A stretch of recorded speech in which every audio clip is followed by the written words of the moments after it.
محترم بزرگوں، عزیز دوستوں، السلام علیکم ورحمۃ اللہ وبرکاتہ۔ آپ جانتے ہیں ہمارے ملک کے حالات کہ آج کن مشکلات سے اور کن پریشانیوں سے ہمارا ملک ہندوستان دوچار ہے، لیکن یہ بات بھی یاد رکھنے کی ہے کہ سب سے زیادہ ٹارگیٹ پر پوری دنیا کے اندر کوئی مذہب ہے تو مذہب اسلام ہے، کہ پوری دنیا کا باطل آج اسلام کے پیچھے پڑا ہوا ہے۔ اور کیوں نہ ہو دیکھو، یہ بات یاد رکھنے کی ہے کہ آج پوری دنیا کے اندر اسلام تیزی کے ساتھ میں پھیل رہا ہے، اور کیوں نہ پھیلے اس بنیاد پر کہ اسلام انسانی فطرت کے بالکل عین مطابق ہے، کہ جس کی بنیاد پر انسان بآسانی اس کو ایکسپٹ کر لیتا ہے، اس کو لے لیتا ہے، قبول کر لیتا ہے، اسلام سے متاثر ہو جاتا ہے۔ لیکن یہ بھی حقیقت ہے کہ پوری دنیا کا باطل اسلام کے پیچھے پڑا ہوا ہے، اسلام ان کے ٹارگیٹ پر ہے، اور خاص طور سے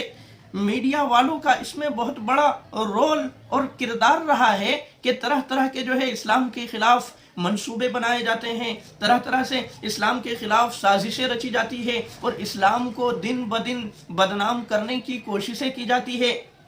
طرح طرح کی باتیں کی جاتی ہے۔ ابھی آپ دیکھ لیجئے کہ ہمارے ملک ہندوستان میں ہی دارالعلوم دیوبند کو ٹارگٹ بنایا گیا، اور غزوہ ہند کے متعلق دارالعلوم نے جو فتویٰ دیا تھا، اس فتوے کو لے کر کے جو ہے طرح طرح کی باتیں کی جا رہی ہے۔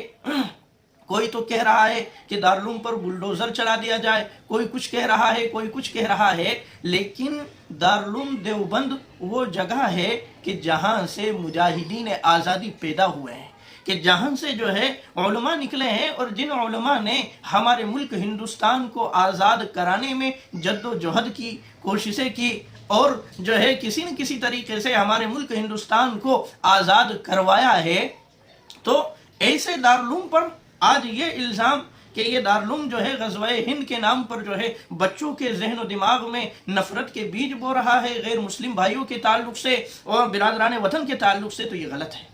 یہ غلط ہے اس بنیاد پر کہ دیکھو، غزوہ ہند کے متعلق جس شخص نے، جس بندے نے جو بھی فتویٰ لیا تھا، تو وہ سن 2009 کے اندر لیا تھا۔ تقریباً اس بات کو 15 سال ہو چکے ہیں، اور دارالعلوم نے اس کے جواب میں صرف اور صرف حدیث لکھ دی تھی نسائی شریف کی، باقی اس کا ترجمہ بھی نہیں کیا، اور جو ہے اس طرح کی کوئی الفاظ بھی استعمال نہیں کیے۔ لیکن آج جو ہے ٹارگٹ بنایا جا رہا ہے، آج جو ہے طرح طرح کی باتیں کی جا رہی ہے، جبکہ مفتی ابوالقاسم صاحب نعمانی دامت برکاتہم العالیہ نے یہ بات کہہ دی، فرما دی ہے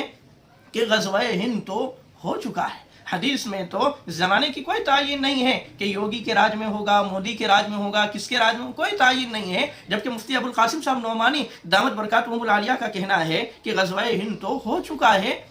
کہ 711 عیسوی سے لے کر کے 713 عیسوی تک جو فتوحات کا سلسلہ تھا، محمد بن قاسم ہندوستان میں آئے تھے، تو اس وقت میں ہو چکا ہے۔ ہاں، اس لیے اس پر آبجیکشن اٹھانا اور کارروائی کی مانگ کرنا اور دارالعلوم پر بلڈوزر چلانے والی بات کہنا تو یہ غلط ہے۔ اب اگر مسلمان کچھ نہیں کر سکتے